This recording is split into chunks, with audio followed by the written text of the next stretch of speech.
Hello students, आज हम periodic table के सबसे छोटे एलिमेंट के बारे में बात करेंगे, दैट इज हाइड्रोजन।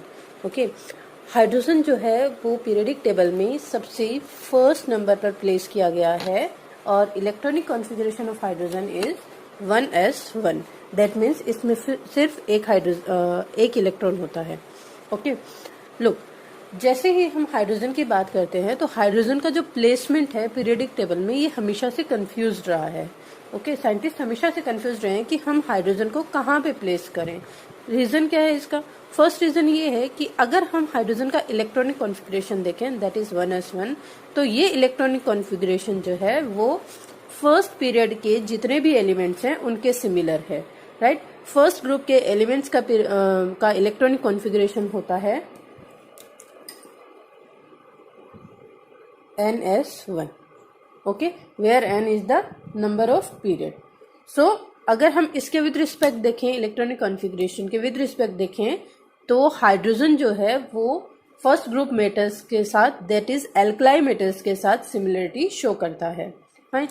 अब अगर हम दूसरी चीज देखें, अगर हाइड्रोजन एक इलेक्ट्रॉन अचीव कर लेता है कैसे भी, तो इसका इलेक्ट्रॉनिक कॉन्फ़िगरेशन क्या हो जाएगा? इसका इलेक्ट्रॉनिक कॉन्फ़िगरेशन हो जाएगा 1s2।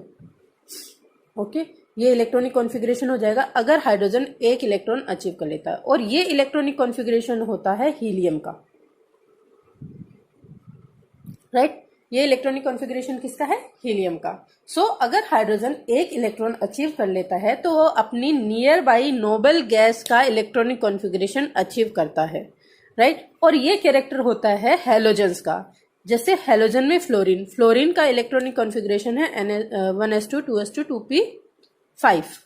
Here this is the electronic configuration of fluorine. So fluorine का इलेक्ट्रॉनिक कॉन्फ़िगरेशन ये होने की वजह से अगर ये एक इलेक्ट्रॉन ले लेता है, यानी फ्लोरीन फ्लोराइड में कन्वर्ट होता है, तो इसका इलेक्ट्रॉनिक कॉन्फ़िगरेशन नियोन के जैसा हो जाता है। इट मीन्स इसकी near by gas, noble gas के बराबर।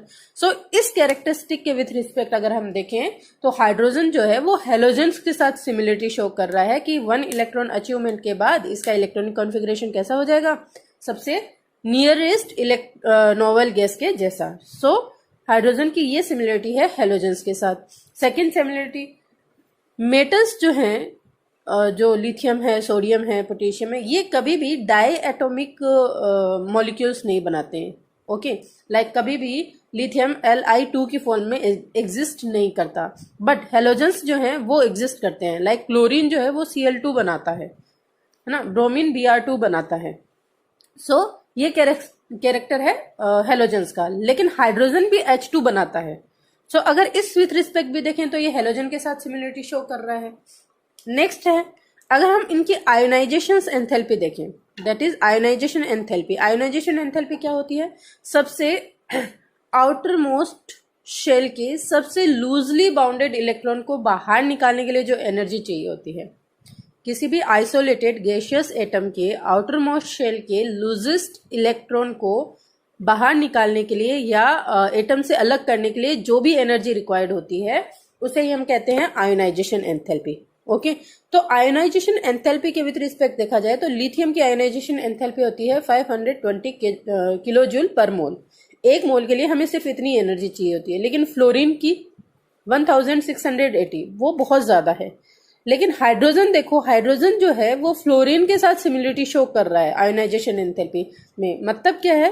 हाइड्रोजन से भी इलेक्ट्रॉन को रिमूव करना इतना इजी नहीं है। इसके लिए हमें एक लार्ज अमाउंट ऑफ हीट देना पड़ रहा है या एनर्जी हमको देनी पड़ रही है, ठीक है। तो इस विथ रिस्पेक्ट यानी आयोनाइजेशन एंथैल्पी के विथ रिस्पेक्ट भी हाइड्रोजन जो है वो हेलोजेंस के साथ सिमिलरिटी शो कर रहा है। Okay, so that is how scientist जो है वो हमेशा से कंफ्यूज रहे थे कि भाई क्या किया जाए। आफ्टर दैट हाइड्रोजन के पास कुछ यूनिक कैरेक्टर्स भी हैं। दैट मीन्स अगर हाइड्रोजन का हम इलेक्ट्रॉन निकाल दें तो उसमें सिर्फ प्रोटॉन बचेगा। लाइक हाइड्रोजन की स्ट्रक्चर सिर्फ ये होती है जिसमें एक न्यूक्लियस होता है, न्यूक्लियस के अंदर सिर्फ एक प्रोटॉन होता है। न्यूट्रॉन हाइड्रोजन में प्रेजेंट नहीं होते हैं, ठीक है। तो न्यूक्लियस में सिर्फ प्रोटॉन होता है और एक इसके पास इलेक्ट्रॉन होता है हाइड्रोजन के पास। तो अगर इस इलेक्ट्रॉन को रिमूव कर दिया जाए, एनर्जी देने के बाद, तो सिर्फ प्रोटॉन बचता है। और उस प्रोटॉन की जो साइज होती है वो होती है 1.5 इंटू 10⁻³ पिकोमीटर, जो बहुत स्मॉल है। मतलब यूनिवर्स में जितने भी एलिमेंट अभी तक एग्जिस्ट कर रहे हैं उनमें सबसे स्मॉलेस्ट साइज जो है वो इसी आयन का है। जबकि नॉर्मली अगर हम एटॉमिक साइज या आयनिक साइज देखें तो वो 50 to 200 पिकोमीटर का होता है। सो हाइड्रोजन की इन यूनिक प्रॉपर्टीज की वजह से, अब क्योंकि हाइड्रोजन का साइज जो है वो बहुत छोटा है, तो हाइड्रोजन H+ की फॉर्म में कभी भी फ्रीली एग्जिस्ट नहीं करता, क्योंकि साइज बहुत छोटा है, सिर्फ प्रोटॉन है, तो बहुत ज्यादा रिएक्टिव है। और इतना ज्यादा रिएक्टिव होने की वजह से हाइड्रोजन कभी भी फ्रीली एग्जिस्ट नहीं करेगा। तो ये सारी यूनिक कैरेक्टर्स होने की वजह से हाइड्रोजन को एक अलग ही जगह पे प्लेस कर दिया गया, एकदम सबसे फर्स्ट प्लेस पे। So hydrogen is placed up to first group, alkali group के सबसे टॉप मोस्ट पे हाइड्रोजन को प्लेस किया गया है पीरियोडिक टेबल में। Okay, so these are the basic characters of hydrogen. Now occurrence, occurrence क्या है? यूनिवर्स के विथ रिस्पेक्ट अगर हम देखें, मतलब पूरी यूनिवर्स का जो मास है, पूरी यूनिवर्स का, उसमें से 70% मास सिर्फ हाइड्रोजन का है। क्योंकि अगर हम सन की बात करें तो सन में हाइड्रोजन ही है। ओके, उसमें क्या होता है, सन में हाइड्रोजन बॉन्ड बनते हैं, टूटते हैं, और इसकी वजह से एक high amount of energy release होता रहता है, क्योंकि हाइड्रोजन को तोड़ने के लिए भी तो बहुत ज्यादा एनर्जी चाहिए। ठीक है, हाइड्रोजन बॉन्ड्स को तोड़ने के लिए। ओके, सो एक बहुत ज्यादा पोर्शन जो है यूनिवर्स का वो हाइड्रोजन की वजह से है। अर्थ के विथ रिस्पेक्ट देखें, अर्थ के मास का सिर्फ इतना परसेंट, 0.15% जो है बाई मास, वो हाइड्रोजन कंसिस्ट करता है। ऐसा क्यों? क्योंकि हाइड्रोजन है तो सब जगह, लाइक वाटर में भी H2O है, राइट? हाइड्रोजन वहां पे भी एग्जिस्ट कर रहा है, और हमें पता है कि अर्थ पे काफी जगह पे पानी है, लैंड बहुत कम है, ठीक है, वाटर एग्जिस्ट बहुत ज्यादा कर रहा है, तो हाइड्रोजन का अमाउंट भी ज्यादा होना चाहिए। बट हम कर क्या रहे हैं, हम देख रहे हैं इसे बाई मास, कि अर्थ का जितना मास है ना, उस मास का 0.15% जो है वो हाइड्रोजन है। ओके, तो क्यों ऐसा क्यों है? क्योंकि हाइड्रोजन तो बहुत है, बट प्रॉब्लम इज दैट कि हाइड्रोजन का मास बहुत कम है, सबसे छोटा पार्टिकल है। ओके, तो मास कम होने की वजह से बाय मास इसका परसेंटेज जो है वो काफी कम हो जाता है। Now these are the isotopes of the hydrogen, hydrogen के isotopes, that is protium, deuterium and tritium. Protium जो होता है उसमें अगर हम स्ट्रक्चर देखें तो प्रोटियम का स्ट्रक्चर होता है जिसमें न्यूक्लियस के अंदर एक प्रोटॉन होता है और हाइड्रोजन के पास एक इलेक्ट्रॉन होता है। फाइन, तो this is the structure of protium, that is basic hydrogen. Deuterium का अगर हम देखें तो ड्यूटेरियम के न्यूक्लियस में एक तो प्रोटॉन होगा और एक ही न्यूट्रॉन होगा, और अगर हम इलेक्ट्रॉन की बात करें तो एक ही इलेक्ट्रॉन होगा। ट्रिटियम की बात करें तो ट्रिटियम के पास एक प्रोटॉन होगा और दो न्यूट्रॉन होंगे और एक इलेक्ट्रॉन होगा। सो इन तीनों आइसोटोप्स में सिर्फ क्या हो रहा है, नंबर ऑफ न्यूट्रॉन जो है वो इंक्रीज हो रहा है। दैट मीन्स हाइड्रोजन में एक भी न्यूट्रॉन नहीं है, ड्यूटेरियम में सिर्फ एक न्यूट्रॉन है और ट्रिटियम में दो न्यूट्रॉन है। ओके, बट देखो ये वाला हाइड्रोजन जो है यानी प्रोटियम 1H1 जिसमें कि नंबर ऑफ न्यूट्रॉन्स नहीं है, वो अर्थ में 99.9 एग्जिस्ट करता है। बहुत ही स्मॉल अमाउंट में, बहुत ही स्मॉल अमाउंट में, दैट मीन्स 0.0156% जो है वो ड्यूटेरियम की फॉर्म में एग्जिस्ट करता है, और 110⁻⁻18%।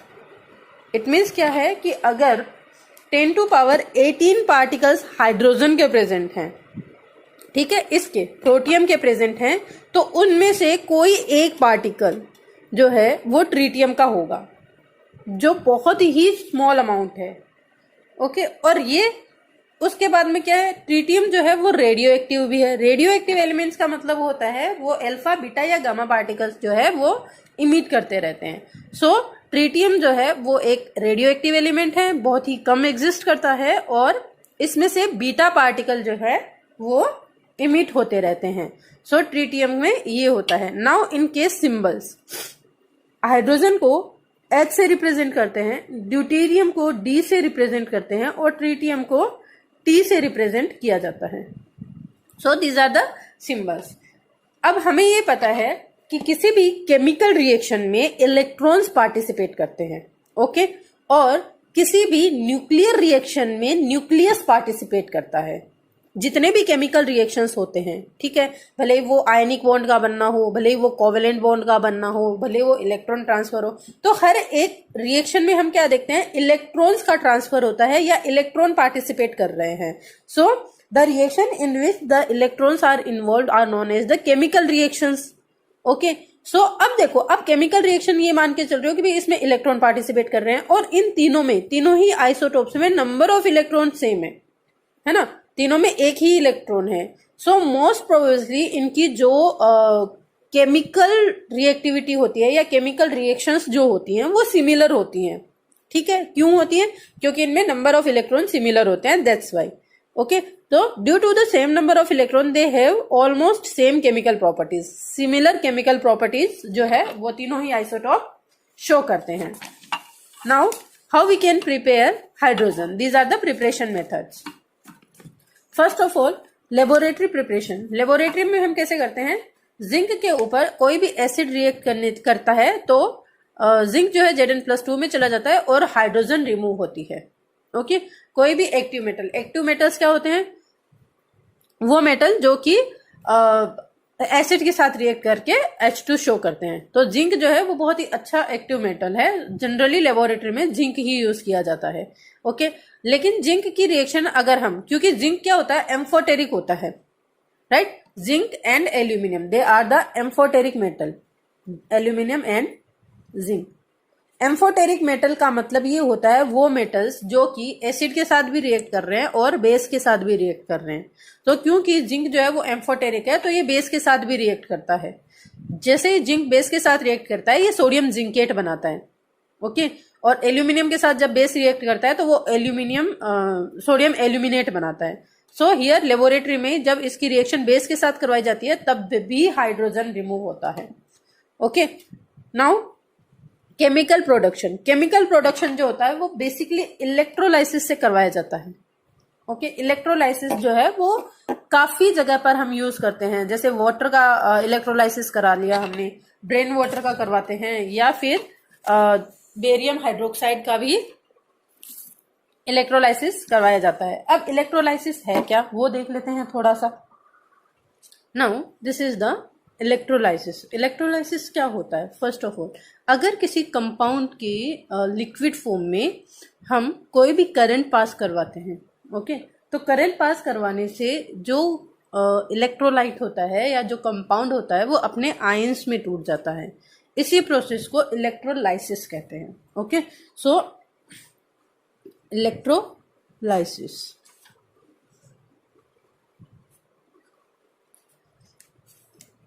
अब देखो, कोई भी कंपाउंड के लिक्विड फॉर्म में, अब लिक्विड फॉर्म जो है वो उसकी मोल्टन फॉर्म भी हो सकती है और उसका सॉल्यूशन भी हो सकता है। जरूरी नहीं है कि हम सॉल्यूशन बनाए, हो सकता है हमने मोल्टन फॉर्म में ले लिया हो और फिर उसमें इलेक्ट्रिसिटी पास करवाई जाए, तब भी वो अपने आयंस में टूट जाएगा। सो लिक्विड फॉर्म होनी कंपलसरी है, ठीक है। तो जैसे ही हम इस कंपाउंड के अंदर इलेक्ट्रिसिटी पास करवाएंगे तो ये अपने आयंस में टूटेगा, एक केटायन बनेगा और एक एनायन बनेगा। जो केटायन है वो कैथोड की तरफ जाएगा, यानी नेगेटिवली चार्ज प्लेट की तरफ जाएगा। केटायन क्योंकि पॉजिटिव होते हैं इसलिए नेगेटिव चार्ज की तरफ जाएंगे, और एनायन क्योंकि नेगेटिव होते हैं तो वो एनोड की तरफ जाएंगे। ओके, सो अगर हम H2O का, वाटर का, यहाँ पे हम क्या ले रहे हैं, H2O का इलेक्ट्रोलाइसिस करवाते हैं तो ये अपने आयंस में टूटेगा, और H2O के आयंस होते हैं H+ एंड OH-। इन दो आयन से मिलकर जो वाटर है वो फॉर्म होता है। अब क्योंकि H+ केटायन है तो केटायन किस साइड जाएगा, H+ केटायन जो है वो जाएगा कैथोड की तरफ, केटायन कैथोड की तरफ जाता है। और एनायन एनोड की तरफ। ओके, सो कैटायन कैथोड की तरफ जाएगा, this is cathode and this is anode. Okay, तो जैसे ही इस पानी में, वाटर में करंट फ्लो करवाई जाएगी तो वाटर जो है वो H प्लस में और OH माइनस में टूट जाएगा। सो H प्लस जो है कैथोड की तरफ जाएगा और OH माइनस इस साइड जाएगा। तो यहां जाकर ये इलेक्ट्रॉन लेगा, क्योंकि ये इलेक्ट्रॉन रिच प्लेट है, यहां से हम इसको इलेक्ट्रॉन दे रहे हैं। इस प्लेट पे क्या है, इस इलेक्ट्रोड पे है नेगेटिव चार्ज। तो H प्लस यहां जाएगा, इलेक्ट्रॉन लेगा और H2 की फॉर्म में रिलीज हो जाएगा। So we can get H2 at cathode during the electrolysis. Electrolysis के दौरान अगर हमें H2 मिल रही है तो कहां मिल रही है, कैथोड पर। और यहां पर ऑक्सीजन आएगी, H प्लस यहां से निकल जाएगा, यहां से भी हाइड्रोजन निकल जाएगा और ऑक्सीजन जो है वो, क्योंकि ये पॉजिटिव चार्ज प्लेट है, तो यहां पर इलेक्ट्रॉन डोनेट करके अपने और O2 की फॉर्म में रिलीज हो जाएगा। सो हमें कैथोड पर हाइड्रोजन मिलती है और एनोड पर ऑक्सीजन मिलती है during the electrolysis of water. Okay, अब देखो ब्रेन वाटर क्या होता है। ये तो सिर्फ वाटर है हमारे पास, ठीक है। अगर हम ब्रेन वाटर का भी इलेक्ट्रोलिसिस करवा रहे हैं तब भी हमें H2 मिलती है। कैसे? ब्रेन वाटर क्या होता है, ब्रेन वाटर होता है जिसमें NaCl जो है, यानी खूब सारा NaCl, जैसे हम ब्रेन वाटर कह सकते हैं, सी वाटर को कहते हैं जनरली, जो समुद्र से हमें पानी मिलता है, सी वाटर जो होता है उसे हम ब्रेन वाटर कहते हैं। तो NaCl होता है समुद्र के पानी में, खूब सारा नमक होता है। सो NaCl प्लस H2O, ये वाली चीज जो होती है इसे कहते हैं हम ब्रेन वाटर।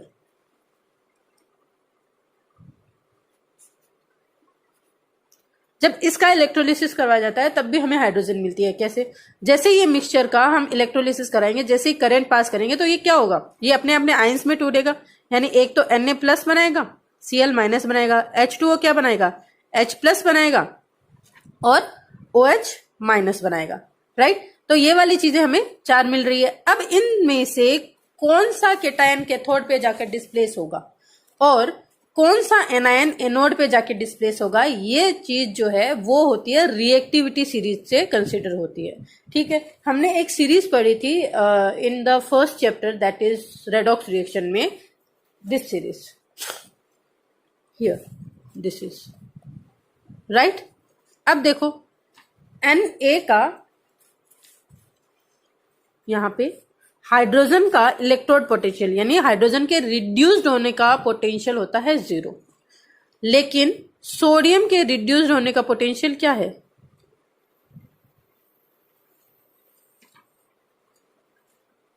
This one, -2.71। यानी क्या होगा, Na जो है वो क्या Na प्लस की फॉर्म में ज्यादा जाना चाहेगा कि हाइड्रोजन। रिड्यूस होने का पोटेंशियल मतलब इनके रिड्यूस होने की कैपेसिटी, इसकी 0 है और इसकी तो माइनस में है, राइट। तो सोडियम की क्योंकि रिड्यूस होने की कैपेसिटी कम है, इसलिए अगर हम हाइड्रोजन और सोडियम दोनों को एक साथ कंपेयर करवाएं तो हाइड्रोजन पहले रिड्यूस होगा, यानी हाइड्रोजन जो है वो H2 की फॉर्म में पहले जाएगा कंपेयर टू Na प्लस का Na की फॉर्म में जाने से, Na सॉलिड की फॉर्म में जाने से।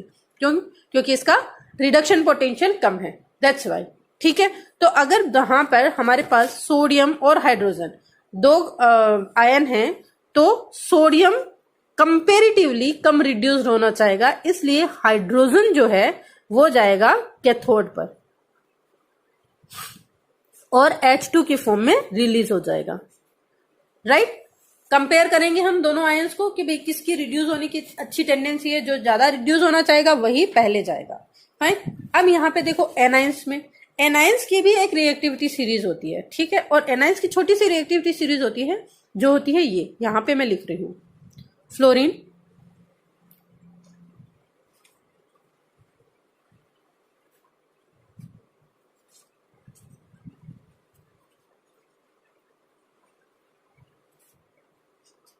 This, okay.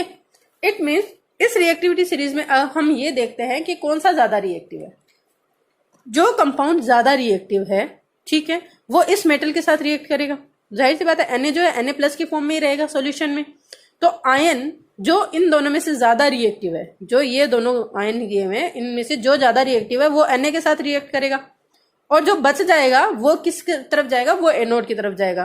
तो हम यहाँ पे देखो OH जो है वो ज्यादा रिएक्टिव है क्लोरीन से, क्लोराइड से। सो OH जो है वो तो जाएगा ज्यादा रिएक्टिव होने की वजह से सोडियम के साथ और NaOH बनाएगा, यानी ये दोनों चीजें सॉल्यूशन में ही रहेगी, क्योंकि Na जो है यहाँ नहीं जा रहा तो सॉल्यूशन में ही कहीं पे है। ठीक है, OH जो है वो क्योंकि ज्यादा रिएक्टिव है इसलिए Na से रिएक्ट करेगा, यानी यहाँ पे सॉल्यूशन किसका बन जाएगा, NaOH का, और जो क्लोराइड है वो जाएगा एनोड पर, एनोड पर जाकर डिस्प्लेस हो जाएगा Cl2 की फॉर्म में। क्लियर? सो अगर हम कंपेरेटिव इलेक्ट्रोलाइसिस करवाते हैं तो हमें यह देखना होता है कि कौन सा तो एनाइन ज्यादा रिएक्टिव है और कौन से केटायन का पोटेंशियल ज्यादा है, रिडक्शन पोटेंशियल। जिस भी केटायन का रिडक्शन पोटेंशियल ज्यादा है वो जाएगा कैथोड की तरफ, और जिस भी आयन का रिएक्टिविटी कम है वो जाएगा एनोड पर। Okay, so this is the electrolysis. अब इलेक्ट्रोलिसिस के बाकी हम फॉर्म देख लेते हैं। ये तो हो गया electrolysis basic. Now these are the preparation method. Commercial में H2O का जब हम इलेक्ट्रोलिसिस करवाते हैं एसिडिक फॉर्म में, क्यों यहाँ पे एसिडिक फॉर्म क्यों ले रहे हैं, क्योंकि H2O जो है वो इतना जल्दी खुद से तो डिकम्पोज होगा नहीं, तो कुछ एसिड डाल दिया जाता है ताकि फटाफट ये डिकम्पोज हो जाए। तो जब हम इलेक्ट्रोलिसिस करवाते हैं तो कैथोड पर H2 जाता है और एनोड पर O2 जाता है। फिर ये बेरियम हाइड्रोक्साइड का जब इलेक्ट्रोलिसिस करवाया जाता है तब भी कैथोड पर H2 जाता है। बेरियम का जो इलेक्ट्रोड पोटेंशियल होता है वो पॉजिटिव होता है। ओके, नाउ NaCl, ये ब्रेन वाटर का इलेक्ट्रोलिसिस हम देख ही चुके हैं। तो दैट इज हाउ इलेक्ट्रोलिसिस से हम H2 जो है वो फॉर्म कर सकते हैं। नाउ यहाँ पे देखो, जब हम किसी भी हाइड्रोकार्बन के ऊपर वाटर स्टीम जो है वो अप्लाई करते हैं तो हमें कार्बन मोनोऑक्साइड मिलती है और H2 जो है वो रिलीज होती है। And this is the basic reaction. निकल के प्रेजेंस में ये कैटलिस्ट होते हैं, इनकी प्रेजेंस में ये वाली रिएक्शन होती है। ओके, अब देखो CO कार्बन मोनोऑक्साइड और H2 जो है इसका मिक्सचर जो है इसे हम कहते हैं वाटर गैस। ओके, इस मिक्सचर को क्या कहते हैं, वाटर गैस। अब ये वाटर गैस जो है वो बहुत सारे हाइड्रोकार्बन्स के फॉर्मेशन में यूज होती है। बेसिकली किसमें, CH3OH, मेथेनॉल का फॉर्मेशन करने के लिए इसे बहुत ज्यादा यूज किया जाता है, सिंथेसिस में यूज हो रही है। दैट्स वाई ये वाला मिक्सचर जो है वो सिन गैस भी कहलाता है। Okay, CO plus H2 syn gas भी होता है और इसे वाटर गैस भी कहते हैं। कार्बन के ऊपर यानी कॉल के ऊपर जब वाटर गैस जो है वो फ्लो करवाई जाती है तो CO बनता है और H2 मिलता है। अब देखो यहाँ पर कार्बन क्योंकि सॉलिड फॉर्म में है, इसके ऊपर हमने गैस फ्लो करवाई है, यानी टेम्परेचर बहुत ज्यादा है, केल्विन इतना 1270 केल्विन जो है उस टेम्परेचर पर करवा रहे हैं। और क्या हो रहा है, कोल जो है वो गैस में कन्वर्ट हो रहा है। राइट, सो ये रिएक्शन जो होती है इसे हम कहते हैं गैसिफिकेशन। ठीक है, और अगर यही रिएक्शन हम करवा रहे हैं कार्बन मोनोऑक्साइड, यानी इस गैस को अगर हम कार्बन मोनोऑक्साइड को फेरिक क्रोमेट के प्रेजेंस में अगर हम इस टेम्परेचर पर करवाएं तो इससे CO2 और H2 गैस मिलती है। Okay, more H2 gas can be produce by using this method. Now अब देखो 77% जो ऑक्सीजन होती है वो पेट्रोकेमिकल्स वो केमिकल्स होते हैं जिनसे पेट्रोलियम्स बनते हैं। सो 77% H2 जो है वो ऑब्टेन होती है पेट्रोकेमिकल्स से। 18% जो होती है वो हम कोल से प्रोड्यूस करते हैं। 4% ओनली 4% जो है वो इलेक्ट्रोलिसिस से बनाते हैं और 1% जो है वो अदर सोर्स से बनाई जाती है। नाउ केमिकल प्रॉपर्टीज में सबसे पहली बात तो ये है कि हाइड्रोजन की जो बॉन्ड डिसोसिएशन एंथैल्पी होती है वो बहुत ज्यादा हाई होती है। ठीक है, क्योंकि हाइड्रोजन स्मॉलेस्ट है और इनके बीच में जो सिंगल बॉन्ड होता है वो बहुत ही स्ट्रॉन्ग होता है। तो हाइड्रोजन बॉन्ड की बॉन्ड डिसोसिएशन एंथैल्पी जो है वो किसी भी जो यूनिवर्स में जितने भी एलिमेंट है उनमें किसी भी एलिमेंट की सिंगल बॉन्ड डिसोसिएशन एंथैल्पी में हाईएस्ट है। अब इसका अंदाजा इससे लगाया जाता है कि अगर हम हाइड्रोजन को 2000 केल्विन पर रखें तो जितनी भी हाइड्रोजन ली है उसका 0.081% ही डिकम्पोज होता है, डिसोशिएट होता है, ठीक है। लेकिन अगर इस टेम्परेचर को हम 5000 केल्विन तक इंक्रीज कर दें तो 95.5% जो हाइड्रोजन है उसको हम डिसोशिएट कर सकते हैं। ओके, तो हाइड्रोजन जो है वो आयनिक कंपाउंड बनाता है, यानी इलेक्ट्रॉन को रिलीज करता है और H+ की फॉर्म में आयनिक कंपाउंड बनाता है। यही आयनिक कंपाउंड हाइड्राइड की फॉर्म में भी बनते हैं, जिसमें हाइड्रोजन जो है वो इलेक्ट्रॉन गेन करता है। और कोवेलेंट कंपाउंड तो बेस्ट है इसके पास, क्योंकि एक इलेक्ट्रॉन होता है, दूसरे कंपाउंड के साथ अगर इलेक्ट्रॉन का शेयर करता है तो इसका ऑक्टेट कंप्लीट हो जाता है, यानी ड्यूप्लेट कंप्लीट हो जाता है, सॉरी ड्यूप्लेट कंप्लीट होते ही ये हीलियम का इलेक्ट्रॉनिक गैस ले जाता है, गैस कॉन्फिगरेशन अचीव कर लेता है, ठीक है। सो कोवेलेंट कंपाउंड जो है वो बनाता है by sharing of 1 electron. If electron lose करता है तो H+ बनाएगा, शेयरिंग करता है तो कोवेलेंट कंपाउंड बनाएगा, और इलेक्ट्रॉन गेन करता है तो हाइड्राइड बनाएगा। नाउ रिएक्शंस, अगर हम हाइड्रोजन की रिएक्शन हेलोजन के साथ करवाते हैं तो हेलोजन्स के साथ रिएक्ट करके ये हाइड्रोजन हैलाइड बनाता है। रिएक्टिविटी ऑर्डर क्या है हेलोजन्स की? फ्लोरीन सबसे ज्यादा रिएक्टिव होता है, then chlorine, then bromine, then iodine. Fluorine इतना ज्यादा रिएक्टिव होता है कि ये वाली रिएक्शन जो होती है वो बहुत ज्यादा एक्सप्लोजिव होती है। ओके, तो जनरली हम क्लोरीन से शुरू करते हैं HCl बनाने से, और HCl का बहुत ज्यादा वाइडली यूज होता है लेबोरेटरीज में। नेक्स्ट है reaction with O2। Hydrogen O2 के साथ रिएक्ट करके कैटलिस्ट की प्रेजेंस में H2O बनाता है। इस वाली रिएक्शन के लिए इन presence of catalyst delta H जो है वो नेगेटिव है। डेल्टा H नेगेटिव का मतलब ये होता है कि जो गिवन कंडीशन में रिएक्शन दी गई है उसके लिए अगर डेल्टा H नेगेटिव है तो ये रिएक्शन स्पॉन्टेनियस है। स्पॉन्टेनियस मतलब ये फिर अपने आप होगी, इसके लिए हमें अदर जो कोई भी दूसरे एफर्ट है वो नहीं करने पड़ेंगे। Clear? So this reaction in this condition is spontaneous. Fine. N2 के साथ रिएक्ट करके ये NH3 बनाता है, और ये वाली रिएक्शन मतलब hydrogen when react with nitrogen in presence of iron at 673 kelvin and 200 atmospheric pressure it form NH3 ammonia gas. This process is known as Haber process. Okay, Haber process जो है ये होता है। इस रिएक्शन के लिए भी डेल्टा H इन conditions में डेल्टा H नेगेटिव है, यानी इस कंडीशन में ये रिएक्शन स्पॉन्टेनियस है। Now reaction with metal.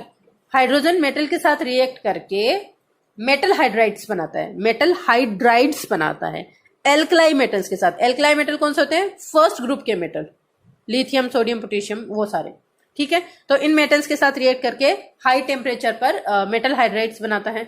Now reaction with metal ions and oxide. अगर मेटल आयन या मेटल ऑक्साइड के साथ रिएक्ट करेगा तब भी क्या बनाएगा? लुक यहाँ पे H2 प्लस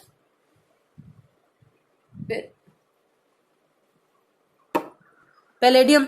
सो अगर इस रिएक्शन की देखें तो पैलेडियम जो है वो डिकम्पोज हो जाएगा और H जो है H+ में चला जाएगा एक्वस में, सॉल्यूशन में, ठीक है। लुक, पैलेडियम का जो E नोट होता है वो हाइड्रोजन से ज्यादा होता है। इट मीन्स इसके रिड्यूस्ड होने की टेंडेंसी जो है वो ज्यादा होगी पैलेडियम की। फाइन। नाउ H2 जब मेटल ऑक्साइड्स के साथ रिएक्ट करता है तो जितने H2 ले रहे हैं हम उतने के उतने H2O मॉलिक्यूल्स हमें मिलते हैं और मेटल जो है वो डिस्प्लेस हो जाता है। फाइन। अब अगर अनसैचुरेटेड हाइड्रोकार्बन की रिएक्शन हाइड्रोजन के साथ करवाते हैं तो ये रिएक्शन पहली बात तो होती है हाइड्रोजिनेशन, ठीक है। ऑर्गेनिक कंपाउंड में अनसैचुरेटेड कंपाउंड के साथ हाइड्रोजन की रिएक्शन से कंपाउंड जो है वो सैचुरेटेड कंपाउंड में कन्वर्ट हो जाता है, ठीक है। यानी ये जो डबल बॉन्ड है वो सिंगल बॉन्ड में कन्वर्ट हो जाता है। Okay, in presence of platinum and palladium. और ये रिएक्शन जो होती है उसे हम कहते हैं हाइड्रोजिनेशन। नाउ नेक्स्ट इज अगर हाइड्रोजन की रिएक्शन कार्बन मोनोऑक्साइड के साथ अनसैचुरेटेड कंपाउंड के साथ करवाई जाए, यानी हाइड्रोजिनेशन की reaction in presence of CO करवाई जाए तो इसे हम कहते हैं हाइड्रोफॉर्मुलेशन। हाइड्रोफॉर्मुलेशन से ये कंपाउंड कन्वर्ट हो जाएगा एल्डिहाइड में। This group is known as aldehyde group. Okay, ये वाला ग्रुप एल्डिहाइड ग्रुप होता है। So unsaturated compound convert into aldehydes. ये एल्डिहाइड्स ऑन रिडक्शन, यानी जब हम इसका रिडक्शन करेंगे तो यहां पे ये वाला ग्रुप जो है इसकी स्ट्रक्चर होती है ये C double bond OH। Okay, this is the structure of aldehyde group. जब इसका रिडक्शन करवाया जाता है, रिडक्शन का मतलब जब इसमें हाइड्रोजन ऐड करवाया जाता है, जब तब क्या होगा, ये वाली रिएक्शन में यहाँ पे ये वाला बॉन्ड H पे शिफ्ट हो जाएगा और यहाँ पे आ जाएगा।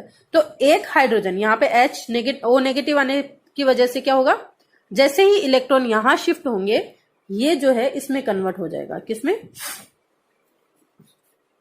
ये कन्वर्ट हो जाएगा कार्बन, यहाँ पे जो बाकी रिमेनिंग ग्रुप है वो जुड़ा हुआ है, Z ग्रुप लिख रही हूं मैं, है ना, ये पूरा group as a Z group, इसको Z ग्रुप लिख रहे हैं। सो ये O नेगेटिव, इस पर पॉजिटिव एंड देन H। ठीक है, अब क्या होगा, H से ये हाइड्रोजन से H यहां आ जाएगा क्योंकि ये नेगेटिव है, तो H प्लस आएगा, यहाँ पे OH आ गया। ठीक है, जैसे यहाँ पे OH आएगा वैसे ही क्या होगा, इलेक्ट्रॉन जो है वो बैलेंस हो जाएंगे। यहां पर क्योंकि एक वैलेंसी फिर फ्री हो जाएगी तो दूसरा हाइड्रोजन यहां आके जुड़ जाएगा। सो फाइनली हमें प्रोडक्ट मिलेगा Z, कार्बन के ऊपर एक तो हाइड्रोजन आ गया और एक ऑक्सीजन पे हाइड्रोजन आ गया और एक H इस पे जुड़ा हुआ है। दैट इज हाउ, यानी इसका इस डबल बॉन्ड का रिडक्शन हो जाएगा, ये दोनों हाइड्रोजन में से एक हाइड्रोजन O पे जुड़ जाएगा, एक हाइड्रोजन कार्बन पे जुड़ जाएगा। सो रिडक्शन के बाद हमें जो कंपाउंड मिलता है, जो OH कंपाउंड मिलता है, इसे कहते हैं एल्कोहल। ओके, ये एल्कोहल कंपाउंड है और ये एल्डिहाइड कंपाउंड है। सो फॉर्मुलेशन से, हाइड्रो फॉर्मुलेशन से हमें एल्डिहाइड मिलता है, एल्डिहाइड के रिडक्शन से हमें एल्कोहल मिलेगा। नाउ यूजेस ऑफ हाइड्रोजन, अरे बहुत सारे यूज है। ठीक है, हेबर प्रोसेस से हमने क्या करा था, NH3 का सिंथेसिस किया था, और हाइड्रोजिनेशन जो होते हैं उसका यूज करते हैं हम, जो फैटी ऑयल्स होते हैं, ऑयल्स का हाइड्रोजिनेशन करवा के उनको वनस्पति घी में कन्वर्ट किया जाता है, जो डालडा घी आता है उसमें। ओके, ऑर्गेनिक कंपाउंड फॉर्मेशन में हाइड्रोजन यूज किया जाता है, जाहिर सी बात है, यहाँ देखो सारे हाइड्रोजन ही हाइड्रोजन है। ठीक है, ये ऑर्गेनिक कंपाउंड है, एल्डिहाइड है, कीटोन है, एल्कोहल है, they all are organic compound. ठीक है, जितने भी ऑर्गेनिक कंपाउंड है उनमें हाइड्रोजन मस्ट है। मेटल हाइड्राइड्स बनाने में हमने अभी देखा ही था, HCl बहुत ही ज्यादा यूजफुल केमिकल है, बहुत वाइल्डली यूज होता है लेबोरेटरीज में।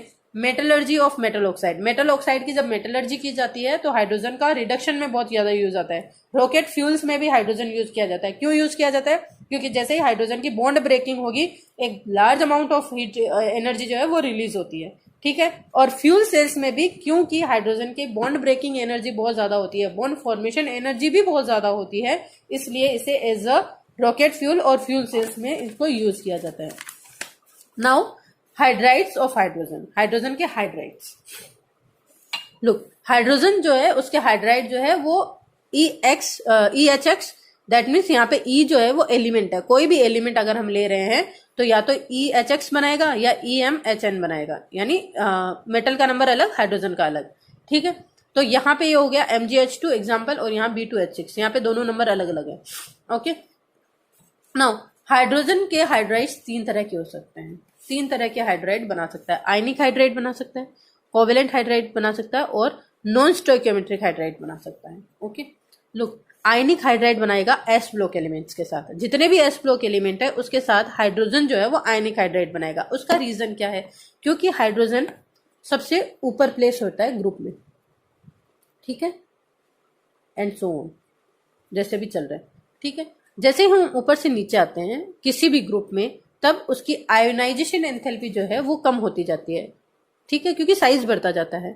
सो ऊपर वाले जितने भी कंपाउंड है उनका साइज छोटा होने की वजह से इनकी आयोनाइजेशन एंथैल्पी ज्यादा होती है।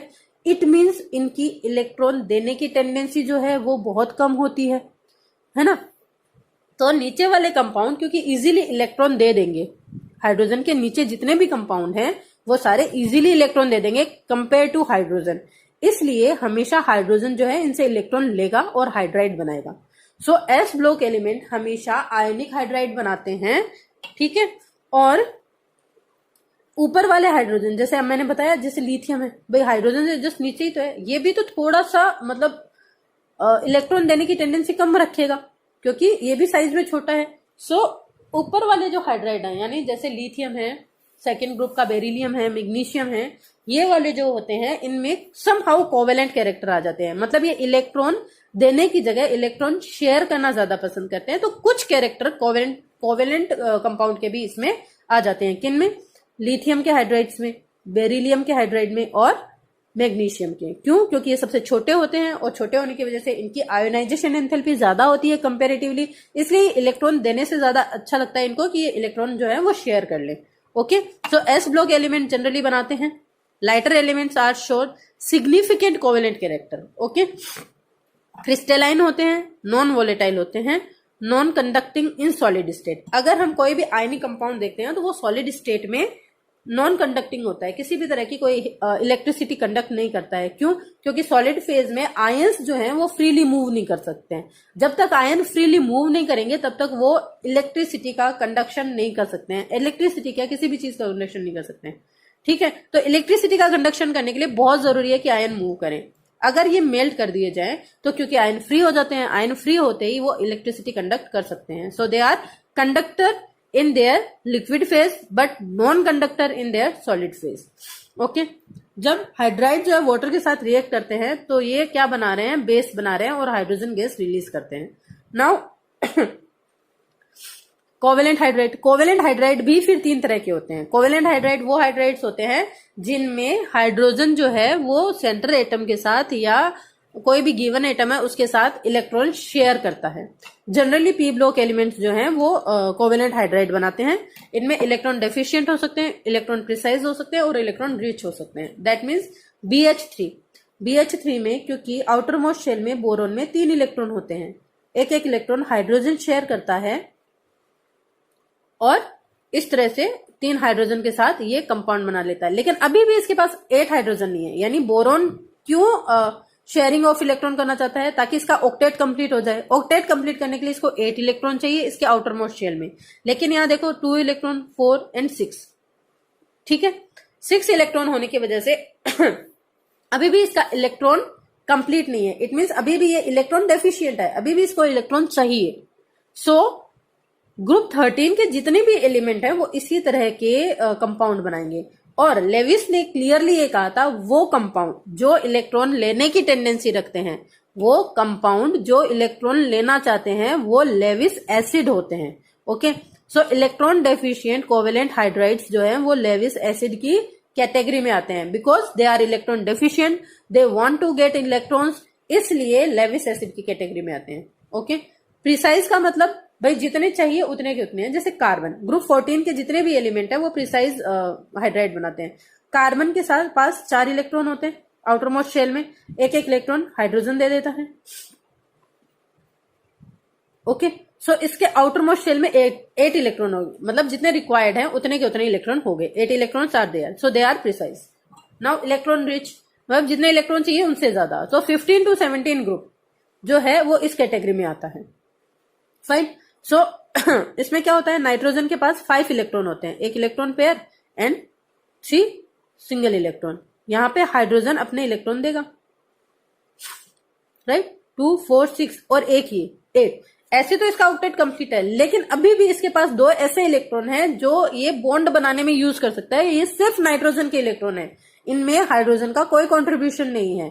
सो ये क्योंकि सिर्फ नाइट्रोजन के इलेक्ट्रॉन है, नाइट्रोजन के पास है, इसलिए अभी भी अगर नाइट्रोजन चाहे तो ये इलेक्ट्रॉन दे सकता है या इसको बॉन्ड बनाने में यूज कर सकता है। सो बेसिकली बिकॉज ये इनके पास इलेक्ट्रॉन ज्यादा होते हैं तो ये एज अ लेविस बेस काम करते हैं। जो इलेक्ट्रॉन लेने वाले होते हैं वो लेविस एसिड होते हैं, जो इलेक्ट्रॉन दे सकते हैं वो लेविस बेस होते हैं।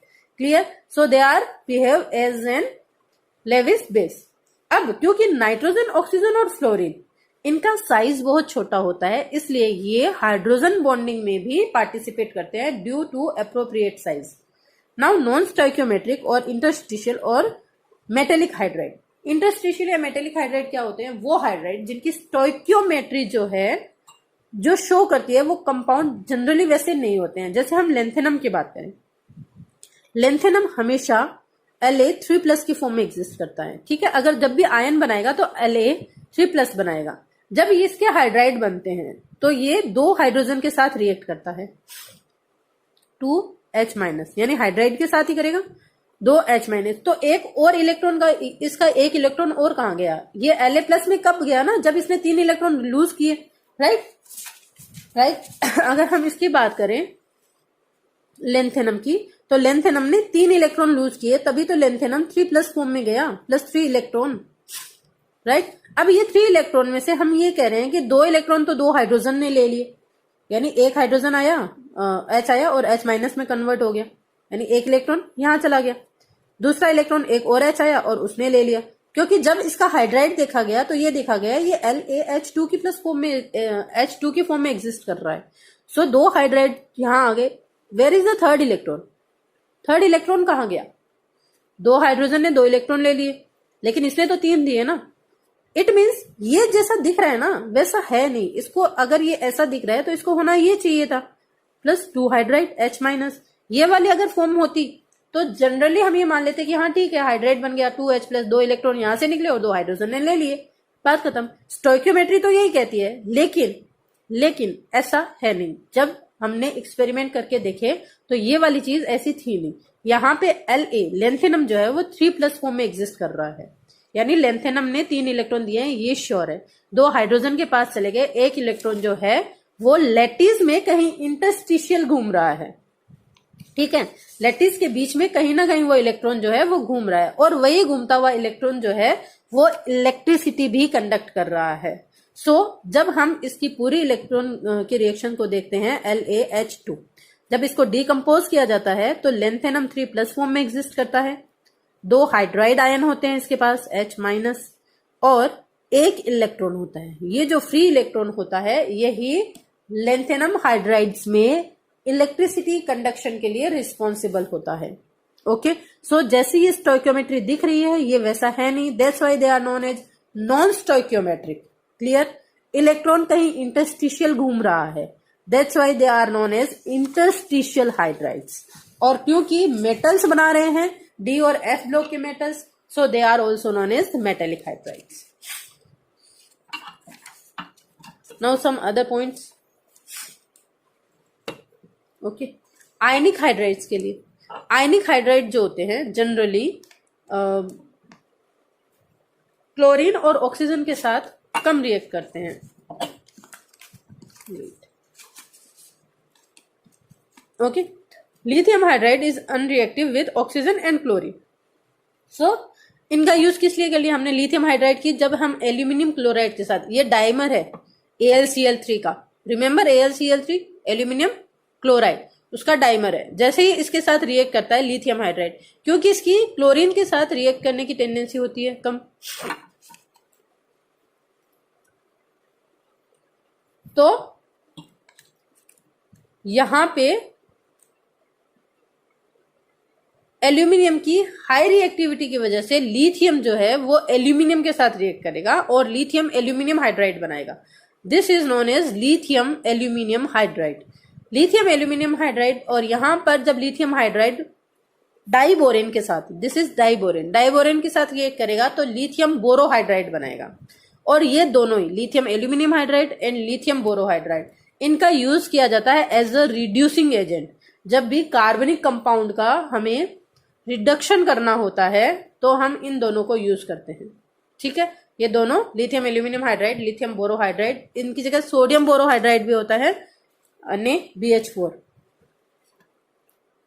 ठीक है। इन चीजों का हम यूज कहां कर रहे हैं? As a reducing agent. Okay, क्योंकि ये बहुत अच्छे रिड्यूसिंग एजेंट होते हैं।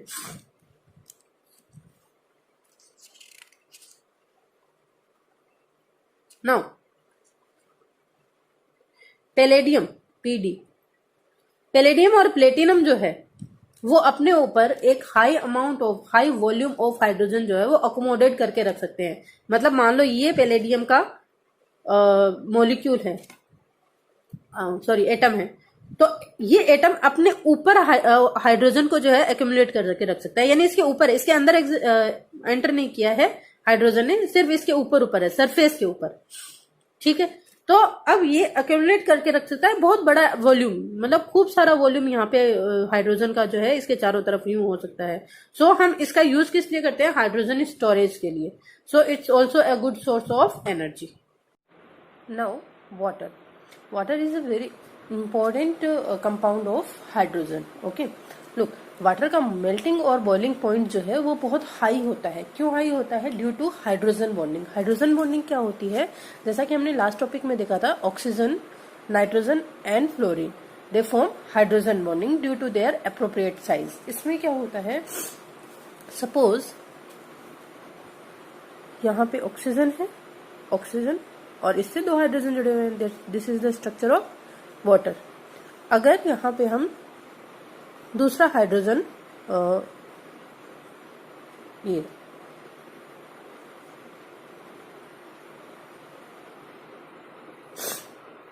सिमिलरली खूब सारे यहाँ पे ऑक्सीजन और वाटर मॉलिक्यूल होंगे, राइट।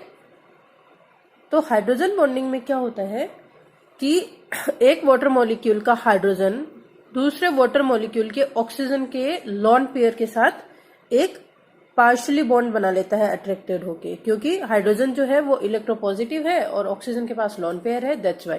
इलेक्ट्रोपॉजिटिव क्यों है? क्योंकि बॉन्डेड जो हाइड्रोजन है उसके इलेक्ट्रॉन ऑक्सीजन की तरफ शिफ्ट हो जाते हैं due to its higher electronegativity.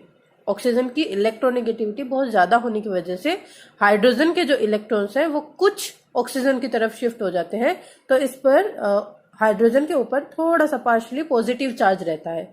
तो इस पॉजिटिव चार्ज की वजह से ये ऑक्सीजन के इलेक्ट्रॉन्स की तरफ अट्रैक्टेड रहता है और एक बॉन्ड बना लेता है। सिमिलरली ये हाइड्रोजन इस वाले लोन पेयर के साथ बना लेगा बॉन्ड, ये हाइड्रोजन इसके साथ बना लेगा, ये हाइड्रोजन इसके साथ बॉन्ड बना लेगा, और ये हाइड्रोजन अगले किसी मॉलिक्यूल्स के साथ, ये इधर वाले किसी हाइड्रोजन के साथ, ऐसे करके ये हाइड्रोजन्स जो है ऑक्सीजन के साथ बॉन्ड बना लेते हैं, पार्शियल बॉन्ड्स।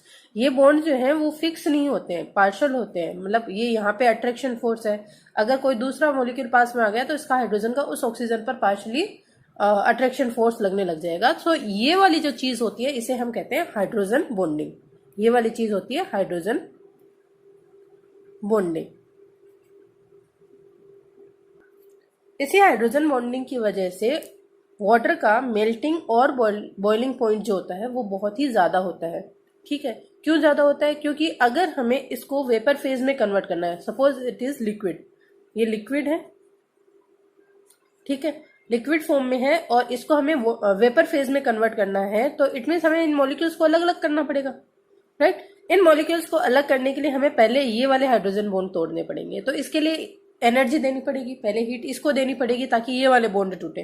ये बॉन्ड टूट के ये अलग अलग होंगे, इनका अट्रैक्शन फोर्स अलग होगा, आफ्टर दैट ये वेपर फेज में कन्वर्ट होंगे, राइट। तो ये जो एक्स्ट्रा हीट हमें देनी पड़ रही है इसकी वजह से इसका बॉइलिंग पॉइंट काफी ज्यादा होता है। इसका बॉइलिंग पॉइंट होता है 100 डिग्री सेल्सियस, है ना। और इस बॉइलिंग पॉइंट की वजह से ही जो 100 डिग्री सेल्सियस बॉइलिंग पॉइंट है, इसकी वजह से ही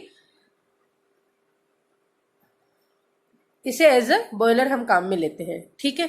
और इस हाइड्रोजन बॉन्ड फॉर्मेशन की वजह से ये बहुत अच्छा सॉल्वेंट भी होता है। क्यों? क्योंकि काफी कंपाउंड्स, बहुत सारे पोलर कंपाउंड्स या हाइड्रोकार्बोनेट्स लाइक एल्कोहल है और एल्डिहाइड्स है, कीटोन्स है, जिनमें कि ऑक्सीजन प्रेजेंट है ऑलरेडी, उनके साथ भी हाइड्रोजन जो है वो बॉन्ड बनाता है, हाइड्रोजन बॉन्ड, और इसकी वजह से वो सारे कंपाउंड जो है वो वाटर में डिजोल्व होते हैं। और most of the polar molecules, जितने भी पोलर मॉलिक्यूल्स हैं वो सारे भी वाटर में डिजोल्व होते हैं due to this hydrogen bonding. That's why water is a very good solvent. Okay, so its melting and boiling point very high due to the hydrogen bonding, and it's also a very good solvent due to this hydrogen bonding. Ice is the crystalline form of water. Okay, ice क्या होती है? Crystalline form. जब water जो है crystallise हो जाता है तो वो आइस बना लेता है, फाइन। अब देखो आइस जो है वो फ्लोट करती है वाटर के ऊपर, दैट मीन्स आइस की डेंसिटी जो है वो वाटर से कम होती है। क्यों? इसी हाइड्रोजन बॉन्डिंग की वजह से। इसमें क्या होता है, जब वाटर जो है वो आइस में कन्वर्ट हो रहा होता है तो ये वाले बॉन्ड जो है वो थोड़े स्ट्रांग हो जाते हैं, ठीक है, क्योंकि मॉलिक्यूल्स जो है वो पास पास आ जाते हैं, फ्रीज हो जाते हैं, और इलेक्ट्रॉन्स जो हैं वो मूव नहीं कर पाते हैं कहीं पे भी। सो दैट्स व्हाई ये जो बॉन्ड होते हैं वो फ्रीज हो जाते हैं, ठीक है। फिर क्या होता है, क्योंकि वाटर फॉर्म में जब होते हैं तो इनके बीच में कहीं ना कहीं गैसेस जो होती है वो डिजोल्व होती है, जब ये कंपाउंड सॉलिड फॉर्म में जाते हैं तो वही गैसेस जो है इन हाइड्रोजन बॉन्ड्स के बीच में ट्रैप हो जाती है, ठीक है, वॉइड्स की फॉर्म में। तो इन वॉइड्स की वजह से ही जो आइस होती है उसका डेंसिटी वाटर से, लिक्विड वाटर से ज्यादा होता है।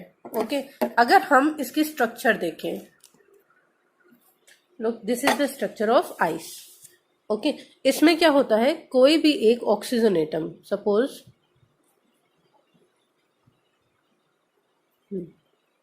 This one, this is the oxygen atom. ये ऑक्सीजन एटम 4 और ऑक्सीजन एटम से टेट्राहेड्रली सराउंडेड होता है। दैट मीन्स एक ये ऑक्सीजन एटम, दूसरा ये वाला, तीसरा ये पीछे और ये चौथा ऊपर। तो ये 4 ऑक्सीजन से टेट्राहेड्रली सराउंडेड होता है, ठीक है। और इन चारों ऑक्सीजन से 4 हाइड्रोजन, हर एक ऑक्सीजन से 4 हाइड्रोजन बॉन्डेड होते हैं। कैसे, देखो ये वाला ऑक्सीजन इससे एक ये हाइड्रोजन जुड़ा, एक ये, 2 इसके खुद के हाइड्रोजन जुड़े हुए हैं और 2 से इसने पार्शली बॉन्ड बना रखा है। सो हर एक ऑक्सीजन से 4 अलग ऑक्सीजन दूसरे ऑक्सीजन टेट्राहेड्रली सराउंडेड रहते हैं। फर्स्ट, हर एक ऑक्सीजन से 4 हाइड्रोजन जुड़े हुए रहते हैं। क्लियर। तो ये जो ये वाली स्ट्रक्चर बनाते हैं, हेक्सागोनल स्ट्रक्चर जो है ये बनाते हैं, ठीक है, टेट्राहेड्रली जुड़ के। तो इनके बीच में कहीं ना कहीं वॉइड्स रह जाते हैं। तो इन वॉइड्स की वजह से ही आइस जो होती है वो बहुत लाइट होती है और इसी की वजह से ही आइस जो है वो वाटर के ऊपर फ्लोट करती है।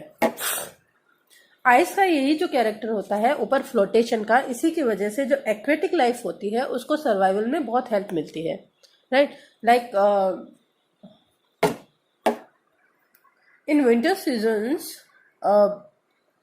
ice formed on the surface of the lake provides thermal insulation which ensure the survival of the aquatic life. Okay, इसमें क्या होगा कि अगर हम बात करें जो विंटर सीजन्स होते हैं उसमें किसी भी लेक के ऊपर या पॉन्ड के ऊपर आइस की एक लेयर आ जाती है, ठीक है। अब ऊपर आइस की लेयर आती है क्योंकि ऊपर से ही एनवायरमेंट के टच में होती है आइस की सरफेस, तो एनवायरमेंट का टेम्परेचर कम होने की वजह से आइस फॉर्म हो जाती है। अब क्योंकि आइस जो है उसकी डेंसिटी कम है तो वो क्या करेगी, वाटर के ऊपर ही फ्लोट करती रहेगी। ओके, तो इससे क्या होगा कि आइस तो क्योंकि अब बन चुकी है, अब इसका और टेम्परेचर डाउन होने के बाद में भी वो सॉलिड फेज में ही रहेगी, लेकिन जो लेक का नीचे का वाटर है वो वाटर फेज में ही रहेगा और उसका टेम्परेचर भी मेंटेन रहेगा क्योंकि आइस जो है अब और ज्यादा कह सकते हैं हम ठंड को अंदर आने नहीं देती है लेक के अंदर। So that's why aquatic life जो है वो अच्छे से सर्वाइव कर पाती है विंटर्स में भी। Now some chemical properties of water. Water जो होता है वो एम्फोटेरिक होता है, ठीक है। अब देखो ब्रॉन्स्टेड लॉरी ने एसिड बेस की एक हाइपोथेसिस दी थी। उसने ये कहा था वो सारे कंपाउंड्स, वो सारे सब्सटेंस जो कि H+ आयन दे सकते हैं वो एसिड होते हैं, ओके। और वो सारे सब्सटेंस जो कि OH आयन दे सकते हैं वो बेस होते हैं। So according to this concept, अगर हम यहाँ पे अमोनिया के साथ वाटर की रिएक्शन देखते हैं तो वाटर जो है अमोनिया को H+ गिव करता है, लाइक हियर, है ना। अमोनिया से क्या बन गया, NH4+, अमोनियम आयन, और OH रिलीज हो जाता है, लेकिन इसने गिव क्या किया, H+। सो इस रिएक्शन में वाटर जो है वो एज अ एसिड वर्क करता है, ओके। नाउ दूसरी रिएक्शन देखो, जब वाटर H2S के साथ रिएक्ट करता है तो H2S से एक H+ ले लेता है, ठीक है। H+ लेने की वजह से लुक हाइड्रोजन जो दे रहा है वो एसिड है और जो हाइड्रोजन को ले रहा है वो बेस होता है, ओके। सो H2O क्योंकि इस रिएक्शन में एक हाइड्रोजन ले रहा है so it behaves like an base, ठीक है। सो एम्फोटेरिक नेचर होती है वाटर की according to Bronsted Lowry acid base hypothesis. Now redox reaction, look जब वाटर एक्टिव मेटल्स के साथ रिएक्ट करता है तो बेस बनाता है और H2 रिलीज होती है। नाउ वाटर में देखो, वाटर में अगर हम हाइड्रोजन का ऑक्सीडेशन नंबर देखना चाहें तो यहां होता है +1, ओके। यहां पर हाइड्रोजन जो है किसमें कन्वर्ट हो गया, H2 में, तो यहां पर इसका ऑक्सीडेशन नंबर हो गया 0। सो +1 से 0, decrement in oxidation number is known as reduction. यहां पे हाइड्रोजन वाटर का क्या हुआ है, रिडक्शन, राइट, क्योंकि ये +1 से 0 स्टेट में आ गया। सोडियम यहाँ पे 0 स्टेट में है, और NaOH के साथ यहाँ पे +1 स्टेट में है, राइट। तो सोडियम का क्या हो गया, oxidation. So this reaction is known as redox reaction, fine. Now second, photosynthesis में भी H2O जो है ऑक्सीडाइज होता है O2 में, ओके। यहाँ पे H2O जो है वो कन्वर्ट हो रहा है ऑक्सीजन में। अब यहाँ H2O में ऑक्सीजन का ऑक्सीडेशन नंबर होता है -2, यहाँ ऑक्सीजन का ऑक्सीडेशन नंबर होता है 0। -2 से 0 oxidation number increased, right. Oxidation number increased मतलब ऑक्सीडेशन। सो H2O ऑक्सीडाइज्ड हुआ है, ऑक्सीडेशन हुआ है H2O का इन O2, okay. So that is how it perform redox reaction. Here next example, when it react with fluorine water, it form HF and O2. This is also an example of redox reaction. यहाँ पे fluorine 0 oxidation state में है, यहाँ -1 में है, okay. यहाँ oxygen -2 oxidation state में है, या 0 में है। सो फ्लोरीन जो है उसका तो हुआ रिडक्शन, क्योंकि ऑक्सीडेशन नंबर कम हो गया 0 to -1, और ऑक्सीजन जो है वो -2 से 0 पे गया है। सो इसका क्या हुआ, ऑक्सीडेशन, क्लियर। इसका हुआ रिडक्शन फ्लोरीन का, और ऑक्सीजन का हुआ ऑक्सीडेशन।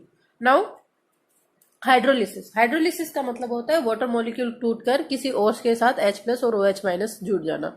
यहां पर अगर हम रिएक्शंस देखें हाइड्रोलिसिस की, तो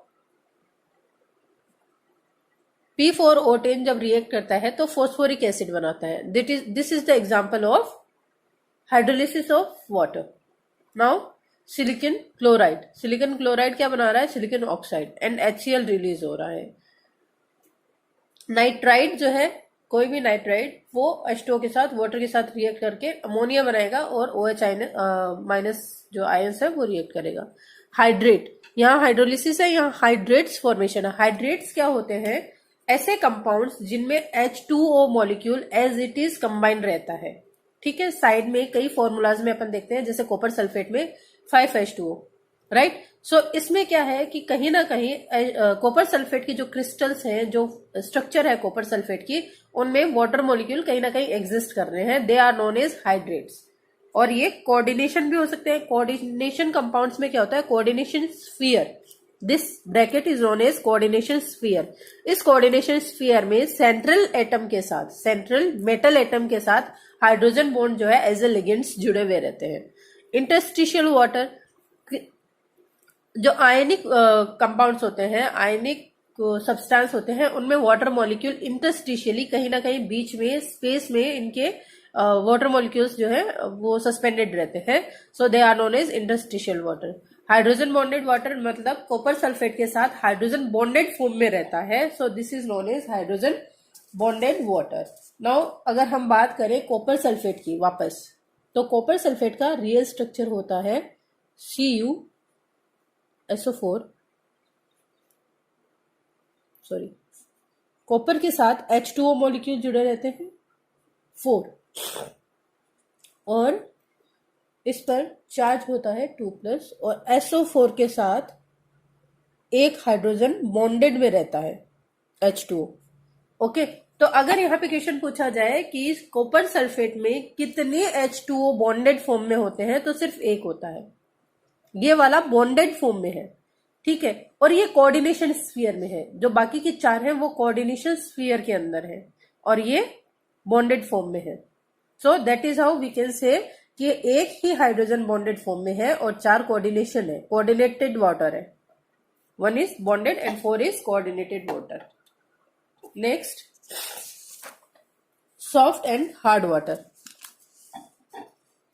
Hard and soft water. Hard and soft water. Look, जब बरसात का पानी आता है बरसात से, तो पानी जो होता है वो साफ होता है, प्योरेस्ट फॉर्म ऑफ वाटर होती है, डायरेक्ट पानी आ रहा होता है, ठीक है।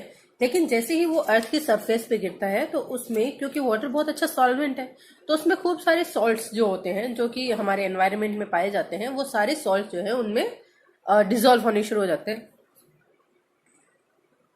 सो उस वक्त क्या होता है कि खूब सारे सॉल्ट्स जो है डिजोल्व होते हैं। तो अलग अलग तरह के सॉल्ट डिजोल्व होने की वजह से वाटर के जो फॉर्म है वो भी चेंज हो जाते हैं।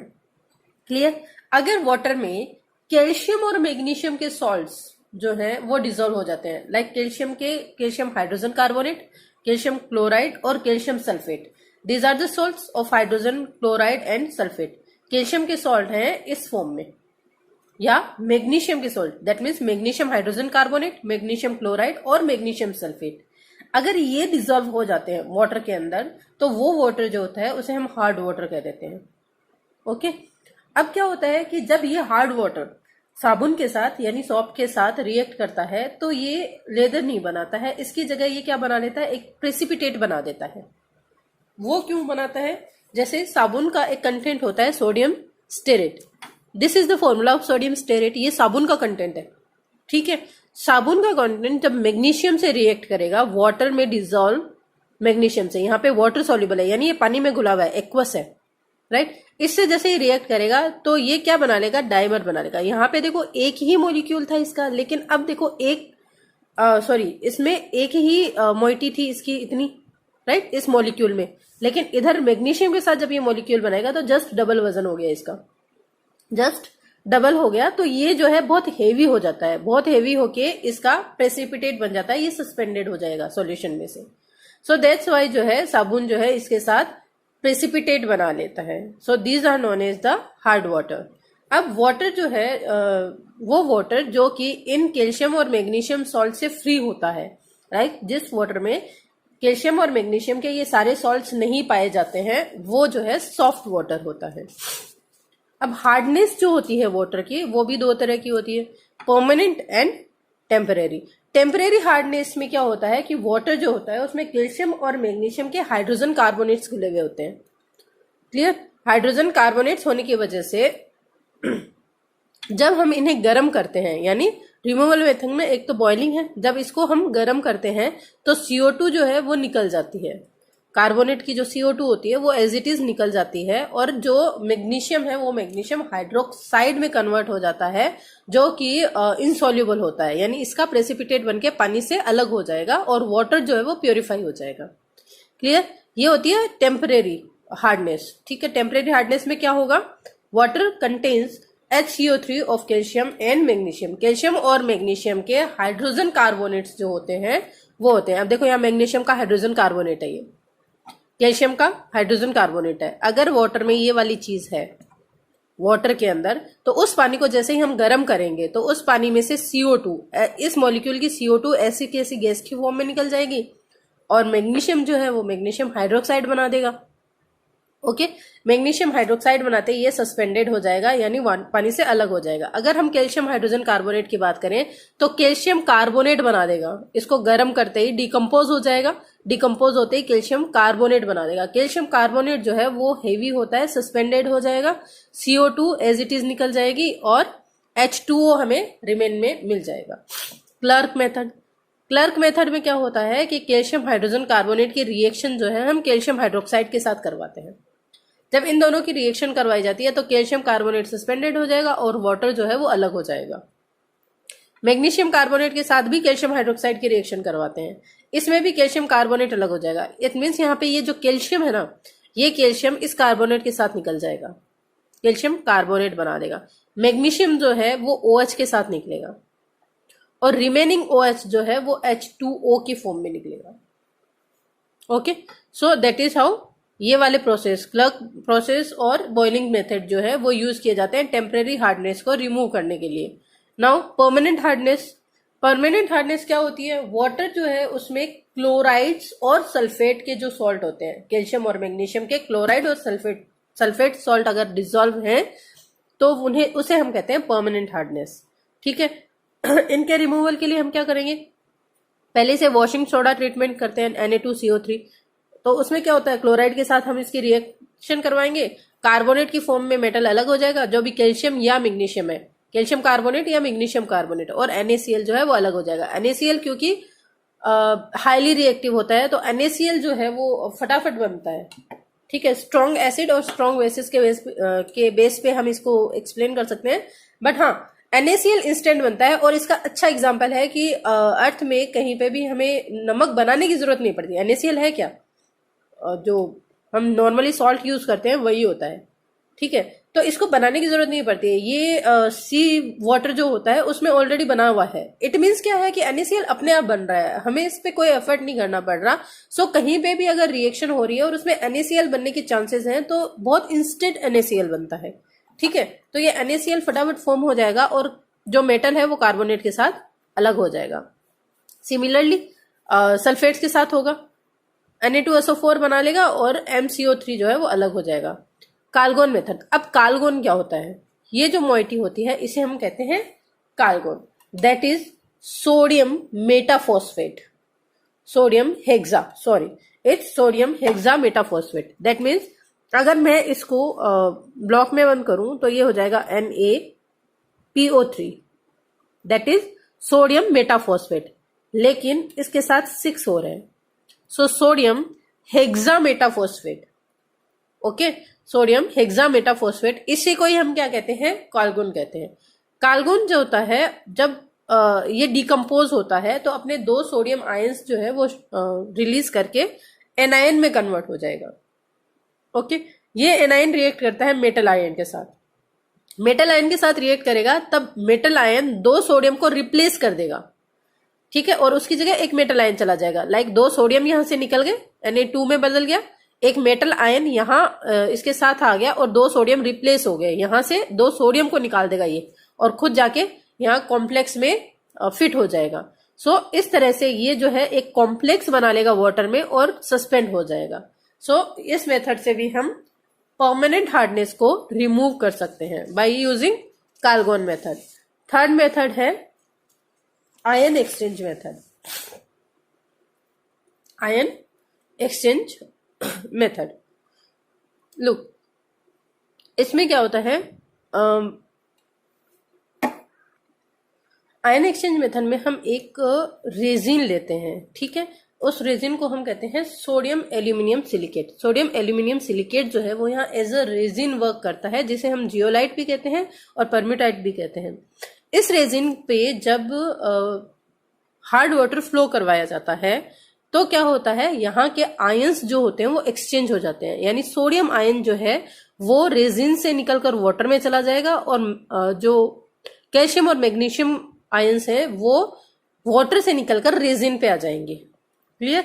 अब इसमें क्या होता है, एक कॉलम होता है, यहाँ पे एक ऐसा कॉलम होता है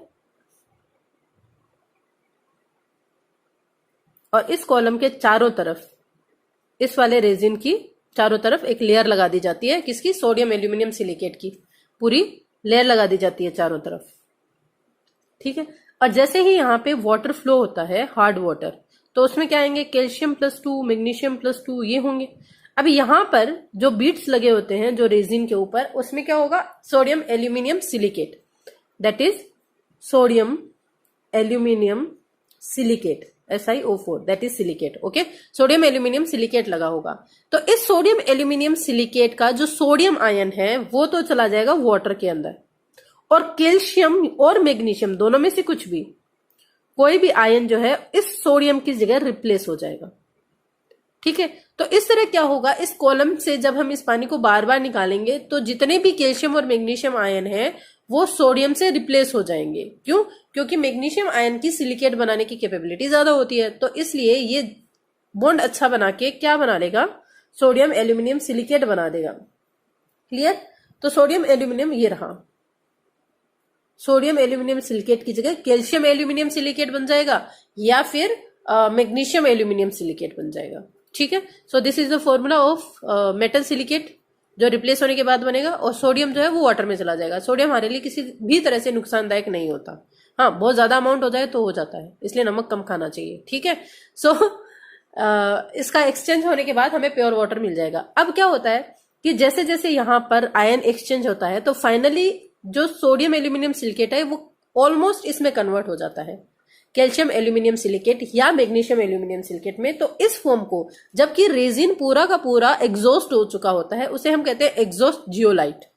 ओके, तो एग्जॉस्ट जियोलाइट को जब हमें वापस इसको रिट्रीट करना पड़ता है ताकि हम इसको दोबारा यूज कर सके, इसके लिए हम क्या करेंगे, इसकी रिएक्शन जो है हम करवाते हैं वापस NaCl के साथ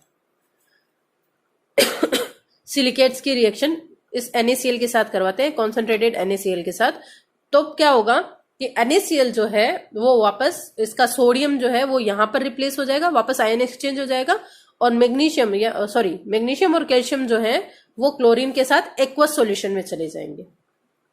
okay, so that is how we can retreat the silicates. Next is synthetic resin method.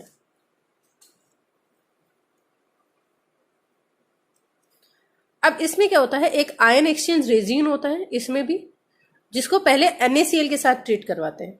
ठीक है, तो NaCl के साथ ट्रीट करवाने पर यहां पे जो सोडियम होता है यहां से सल्फेट जो है वो निकल जाएगा और R के साथ सोडियम जुड़ जाएगा। जैसे सबसे पहले हम इसकी रिएक्शन करवाते हैं ये वाली, इसमें क्या होता है RSO3H, that is sulphonic acid. Okay, sulphonic acid की जब रिएक्शन करवाई जाती है, ये रेजिन है, जैसा इसमें ये रेजिन था वैसा इसमें ये वाला रेजिन है। इस रेजिन को पहले ट्रीट करवाया जाता है NaCl के साथ। जैसे हम इसको NaCl के साथ ट्रीट करवाते हैं वैसे ही R जो है वो ये सल्फोनिक एसिड जो है वो क्लोरीन के साथ रिएक्ट कर जाएगा। ठीक है, तो यहां पर ये बनाएगा RNA, हमें फाइनल प्रोडक्ट बनेगा RNA यानी सोडियम एल्केन्स। ओके, तो अब ये वाला जो प्रोडक्ट हमारे पास है ये सॉलिड फॉर्म में होता है, रेजिन के ऊपर बनता है। जैसे ही इस कॉलम में इस रेजिन के ऊपर बाद में पहले NaCl के साथ ट्रीट करवाया रेजिन को, तो क्या बना, हमें RNA मिला। जब इस RNA को वापस हम ट्रीट करवाते हैं मैग्नीशियम के साथ, या इसके ऊपर जब हार्ड वाटर जो है वो फ्लो करवाते हैं, तब क्या होता है, हमें एक तो मिलता है R2M, यानी मेटल जो है वो Na की जगह प्लेस हो जाता है और वाटर में Na आयंस जो हैं वो चले जाते हैं। ओके, तो इस तरह से resin method, synthetic resin method से भी हम वाटर को की परमानेंट हार्डनेस को दूर कर सकते हैं। नेक्स्ट है हमारे पास, वाटर खत्म हो गया, अब है hydrogen peroxide. Okay, hydrogen peroxide का फॉर्मूला होता है H2O2। नाउ प्रिपरेशन कैसे प्रिपेयर करते हैं, ये है बेरियम पेरोक्साइड। जब बेरियम पेरोक्साइड की रिएक्शन हम एसिड्स के साथ कराते हैं, यानी acidifying of barium peroxide gives hydrogen peroxide. ठीक है, जब बेरियम पेरोक्साइड का एसिडिफिकेशन करवाते हैं यानी एसिड के साथ रिएक्ट करवाते हैं, तो बेरियम सल्फेट अलग हो जाता है in solid phase, aqueous H2O2 हमें मिलता है और H2O मिलता है। H2O का रिमूवल कर दिया जाता है बाय हीटिंग। इसको गर्म करने पर H2O जो है वो वेपर फेज में अलग हो जाता है और हमें पेरोक्साइड मिल जाता है, हाइड्रोजन पेरोक्साइड। उसके बाद में जब एसिडिफाइड सल्फेट सॉल्यूशन का इलेक्ट्रोलिसिस करवाया जाता है, ठीक है, यानी एक्वस सॉल्यूशन ऑफ HSO4, यहाँ पे सल्फ्यूरिक एसिड होता है मेन, उसमें वाटर डाला होता है और ये एसिडिफाइड हम कहते हैं सल्फेट है। जब हम इसका इलेक्ट्रोलिसिस करवाते हैं तो हमें पेरोक्सो डाइसल्फ्यूरिक एसिड मिलता है। This is the formula of peroxo disulphuric acid.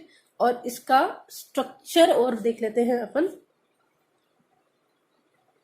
यहां पे होता है सल्फर के साथ, that is peroxo group, per oxo group. ठीक है, और ये हो गया हमारे पास disulphuric acid.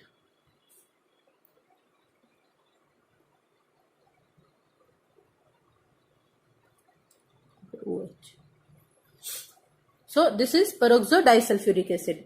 Okay, peroxo disulphuric acid क्यों है, देखो ये वाली स्ट्रक्चर अगर हम देखें तो यहां से एक सिर्फ हाइड्रोजन ही तो होता है। ये क्या है, H2SO4, यहाँ पे एक हाइड्रोजन लगते ही क्या आ जाएगा वापस H2SO4, और यहाँ पे भी सेम है H2SO4। अब यहाँ से दोनों से H2 ही तो निकला है और ऑक्सीजन से ही लिंक हो गए दोनों का हाइड्रोजन निकल के। So they are disulphuric acid, क्योंकि इसमें एक पेरोक्सो ग्रुप प्रेजेंट है, that's why it is known as peroxo disulphuric acid. Okay, और जब इस पेरोक्सो डाइसल्फ्यूरिक एसिड का हम हाइड्रोलिसिस करवाते हैं, ठीक है, तो हमें पेरोक्साइड मिलता है। क्लियर, H2SO4 अलग हो जाएगा और पेरोक्साइड अलग हो जाएगा। नाउ लेबोरेटरी में हम D2O2 का भी इस मेथड से प्रिपरेशन करवा सकते हैं, लाइक पोटेशियम पर सल्फेट। यहाँ पे हाइड्रोजन हटा के सिर्फ पोटेशियम लगा है, ओके। ये है पर सल्फेट आयन, और जैसे ही हमने हाइड्रोजन की जगह पोटेशियम लगा दिया तो पोटेशियम पर सल्फेट। पोटेशियम पर सल्फेट का जब हम रिएक्शन कराते हैं हैवी वाटर के साथ, that is D2O। D2O is heavy water. Heavy water एक तो होता है hard water. Hard water different होता है, हैवी वाटर डिफरेंट होता है। हार्ड वाटर वो वाटर होता है जिसमें कैल्शियम के जिसमें कैल्शियम और मैग्नीशियम के सॉल्ट्स प्रेजेंट होते हैं, राइट। और हैवी वाटर वो होता है जिसमें हाइड्रोजन की जगह ड्यूटीरियम प्रेजेंट होता है, दैट इज हैवी वाटर। तो हैवी वाटर के साथ जब पोटेशियम पर सल्फेट रिएक्ट करता है तो हमें D2O2 मिलता है, that is deuterium peroxide. That hydrogen peroxide and इस ऊपर वाले प्रोसेस से हाइड्रोजन पेरोक्साइड मिल रहा है और नीचे वाले प्रोसेस से ड्यूटीरियम पेरोक्साइड हमें मिल रहा है। नेक्स्ट रिएक्शन क्या है? This is 2-ethyl एंथ्राक्विनोल। जब इसका जब हम ऑक्सीडेशन करवाते हैं in the presence of, oxidation के लिए एसिडिक मीडियम, एसिडिक मीडियम में जब इसका ऑक्सीडेशन करवाया जाता है तो पेरोक्साइड मिलता है, और जो एल्कोहल है वो कीटोन में कन्वर्ट हो जाते हैं, okay. So this is alcohol, ol, quinol, and this is quinone. So they are different. Alcohols converted into aldehydes by oxidation and H2O2 release होती है, ओके। जब इस चीज का हम रिडक्शन करवाते हैं, वापस इस रिएक्शन को जब हम इस डायरेक्शन में ले जाते हैं तो हमें कीटोन से वापस एल्कोहल मिल सकता है, ठीक है। इस मेथड से हमें सिर्फ 1% H2O2 जो है वो मिलता है। इस 1% को हमें डिस्टिलेशन से 30% तक इसको डिस्टिलाइज करके और 30% तक हम इसको ले जा सकते हैं, ठीक है। अंडर रिड्यूस्ड प्रेशर क्या होता है? इसका मतलब ये होता है कि हमें प्रेशर को बहुत ज्यादा रिड्यूस करना है ताकि हम कम प्रेशर पर और कम टेम्परेचर पर इसको वेपर फेज में कन्वर्ट कर सकें। वेपर फेज में कन्वर्ट होने के बाद इसको डिस्टिलेशन हो जाएगा, और इस डिस्टिलेशन से फिर हम इसको 80% तक भी प्योर कर सकते हैं, 85% तक भी हम इसको प्योर कर सकते हैं। और बाकी जो बचा हुआ वाटर होता है उसे फ्रीज करके अलग कर दिया जाता है, और इस तरह से हमें प्योर हाइड्रोजन पेरोक्साइड मिल जाती है। कॉम्प्लिकेटेड है, yes. Basically under reduced pressure इसको हमें डिस्टिलाइजेशन करना है, दैट्स इट। और लास्ट में इसका फ्रीजिंग करना है। फ्रीजिंग से हमें प्योरेस्ट फॉर्म ऑफ H2O2 जो है वो लास्ट में मिल जाएगी। Now physical properties of hydrogen peroxide. Colourless होता है, ऑलमोस्ट कलरलेस होता है, क्योंकि एक्सिस ऑक्सीजन की वजह से कुछ ब्लू कलर इसमें आ जाता है। ऑक्सीजन जो होती है वो ब्लू कलर की होती है। अब H2O2 में क्योंकि ऑक्सीजन जो है वो एक्सिस में है, ठीक है, पेरोक्साइड है, इसलिए तो कुछ एक्स्ट्रा अमाउंट ऑफ ऑक्सीजन की वजह से यह ब्लूइश कलर का हो जाता है। बहुत ही पहले ब्लू कलर का होता है, बट ऑलमोस्ट इसको हम कलरलेस कह सकते हैं, ठीक है। वाटर में इमिसिबल होता है हर प्रोपोर्शन में। गुड सोर्स ऑफ ऑक्सीजन है, जाहिर सी बात है गुड सोर्स ऑफ ऑक्सीजन, क्योंकि ऑक्सीजन जो है एक्सिस में प्रेजेंट है। नाउ यहां पर ये जो चीज लिखी है इसका मतलब ये है कि अगर किसी बॉटल के ऊपर 100 वॉल्यूम लिखा हुआ है, ठीक है, 100 वॉल्यूम लिखा हुआ है, दैट मीन्स वो 30% H2O2 है, ओके। 30% H2O2 है, और 100 वॉल्यूम का मतलब ये होता है कि 1 लीटर ऑफ दिस पेरोक्साइड, जो ये गिवन पेरोक्साइड है, उससे हम 100 लीटर्स ऑफ ऑक्सीजन प्रोड्यूस कर सकते हैं। 100 वॉल्यूम का मतलब ये होता है, ठीक है। फर्स्ट 100 वॉल्यूम लिखा हुआ है तो जाहिर सी बात है वो 30% H2O2 है, क्लियर। सेकेंड 100 वॉल्यूम का मतलब क्या होता है? 100 वॉल्यूम का मतलब ये है कि 1 लीटर जो है वो 100 लीटर ऑक्सीजन दे सकता है, क्लियर। नाउ नेक्स्ट क्या है? अगर इसकी जगह 10 वॉल्यूम लिखा हुआ हो, 10 वॉल्यूम अगर लिखा हुआ है तो क्या होगा? 10 वॉल्यूम लिखा हुआ है मतलब जो पेरोक्साइड है वो 3% प्योर है। यहाँ पे 100 में 30% था, और अगर इसको 10 से रिड्यूस किया है तो ये भी 10 से रिड्यूस हो जाएगा। परसेंटेज प्योरिटी जो है वो 10 से रिड्यूस हो जाएगी। 10 वॉल्यूम अगर लिखा है तो वो 3% ही प्योर है, क्लियर।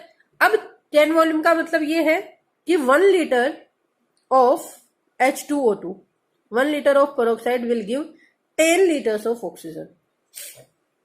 ओके, इसका मतलब ये होता है, ये कमर्शियली जो बोटल्स आती हैं, जो कमर्शियली H2O2 आता है कंपाउंड, उसके ऊपर लिखा हुआ आता है, और इसका मतलब ये होता है, ठीक है। बोटल्स के ऊपर हमें रीड करने की बहुत बार जरूरत होती है। सो 100 वॉल्यूम लिखा हुआ है, दैट मीन्स 30% H2O2 है, और it will give 100 litres of oxygen, and 10 volume means 3% है। Clear? So next is structure of peroxide. Look, peroxide जो होता है उसकी स्ट्रक्चर बुक शेप होती है, ठीक है। किसी भी बुक को उठाओ आप, उसकी शेप में होती है।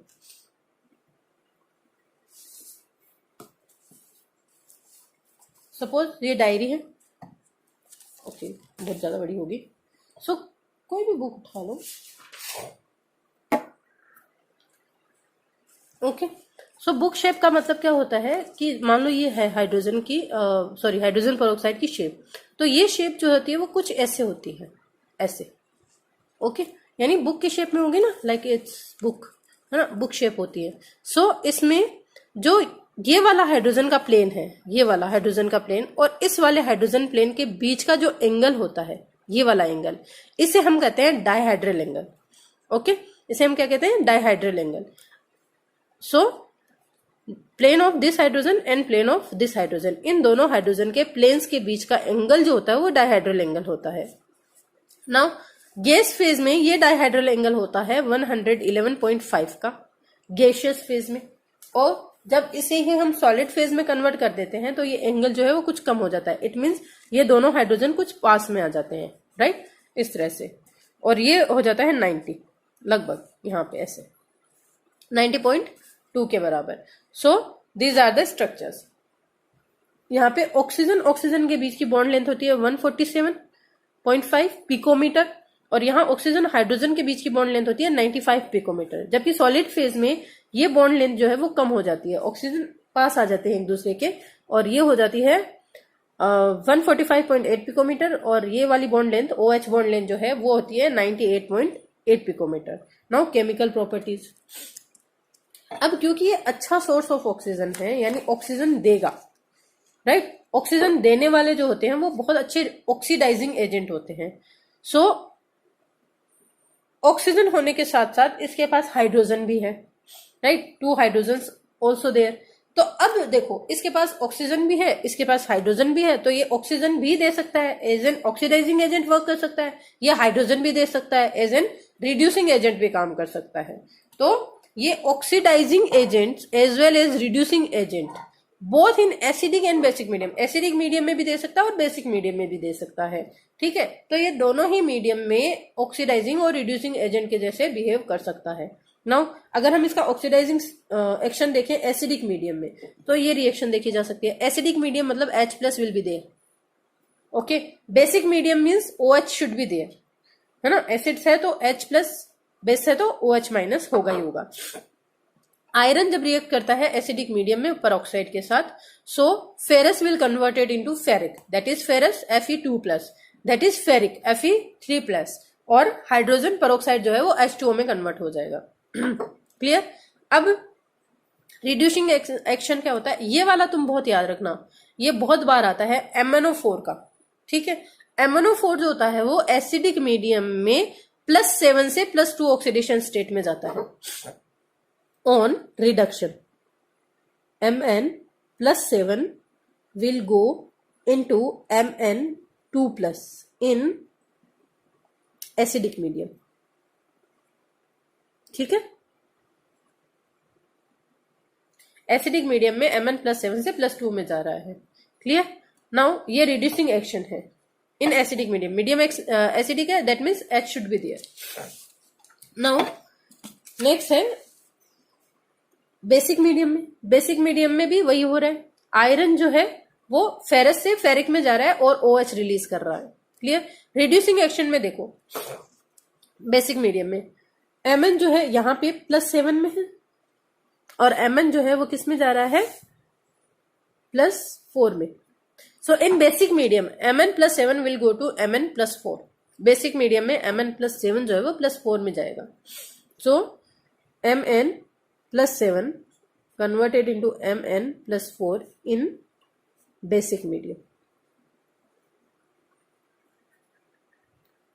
ठीक है। ऑक्सीडाइजिंग एजेंट सेम है, KMnO4 लेते हैं जनरली, ठीक है, पोटेशियम परमैंगनेट, लेकिन एसिडिक और बेसिक मीडियम का जो असर होता है वो अलग अलग होता है दोनों पे। Now how we can store it, look, जो H2O2 होता है वो लाइट की प्रेजेंस में और मेटल सरफेस के ऊपर बहुत ही जल्दी जो है वो ऑक्सीजन रिलीज करेगा, ठीक है। क्यों? क्योंकि जो मेटल सरफेस होती है वो एज अ कैटलिस्ट काम करता है। सो इसलिए हम इसे क्या करते हैं, कांच की बोतल्स में नहीं रखकर, क्योंकि कांच की बोतल होगी तो सनलाइट आएगी, राइट, और मेटल बोटल्स अगर हम लेंगे तो वो मेटल सरफेस जो है वो एज ए कैटलिस्ट रिएक्ट करती है, तो गर्म करके और वो वापस O2 रिलीज कर देगा, इसलिए इसे प्लास्टिक बोटल्स में कंटेन किया जाता है। ओके, नाउ इसके यूजेस क्या है? बेसिकली इसको ब्लीच की तरह यूज करते हैं, हेयर ब्लीच की तरह, और ये मार्केट में पर हाइड्रोल इसके नाम से मिलता है, ठीक है। तो पर बोरेट, पर कार्बोनेट, इनको यूज करने के काम आता है। एज अ ब्लीचिंग एजेंट हम इसको यूज कर सकते हैं। एनवायरमेंटल केमिस्ट्री में इसे यूज किया जाता है। एनवायरमेंटल केमिस्ट्री में इसको पॉल्यूशन रिलीज करने के लिए, पॉल्यूशन खत्म करने के लिए इसको यूज किया जाता है। As an anti polluting agent इसे यूज किया जाता है। Now heavy water, heavy water क्या होता है? वो वाटर जिसमें कि हाइड्रोजन की जगह है ड्यूटेरियम होता है, ठीक है। जनरली इसका यूज कहाँ किया जाता है? Moderator in nuclear chemistry. देखो न्यूक्लियर एक्शंस जो होते हैं, न्यूक्लियर रिएक्शन, वो बहुत ज्यादा एक्सोथर्मिक होती है, बहुत ज्यादा अमाउंट ऑफ हीट और अमाउंट ऑफ एनर्जी उसमें रिलीज होती है, राइट। तो होता यह है कि उस एनर्जी के लिए, उस एनर्जी को कम करने के लिए जनरली वाटर का यूज किया जाता है। भाई हर एक चीज को ठंडा करने के लिए हम क्या करते हैं? वाटर का यूज करते हैं। वाटर का यूज कर तो लेते हैं, लेकिन उसमें भी तो हाइड्रोजन है, ठीक है, और हाइड्रोजन जो है वो वापस रिएक्ट करेगा। सो इसलिए न्यूक्लियर केमिस्ट्री में या न्यूक्लियर रिएक्शंस में हम वाटर H2O यूज नहीं करते हैं, क्योंकि उसमें हाइड्रोजन प्रेजेंट है। उसमें हम यूज करते हैं D2O, ठीक है। D2O में क्योंकि हाइड्रोजन प्रेजेंट नहीं है, हेवी है, हेवी होने की वजह से रिएक्ट जल्दी से नहीं करेगा, इसका बॉइलिंग मेल्टिंग पॉइंट जो है वो और भी ज्यादा होगा, इसलिए ये एज अ मॉडरेटर यूज किया जाता है न्यूक्लियर रिएक्शंस में।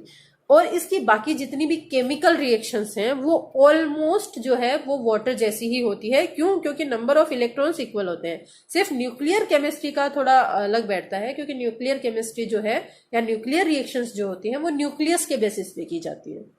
इलेक्ट्रॉन के बेसिस पे जितनी भी केमिकल रिएक्शंस होती हैं वो सिमिलर होती हैं D2O की और वाटर की, H2O की, ठीक है। सिर्फ रेट ऑफ रिएक्शन में चेंज होता है। So this is the hydrogen chapter. Hydrogen क्या होता है, कहाँ कहाँ यूज होता है, मेन कंपोनेंट में क्या क्या हुआ, वाटर हो गया, हमारे पास heavy water, soft water, hydrogen peroxide, preparation methods, and now heavy water. That's it in this chapter.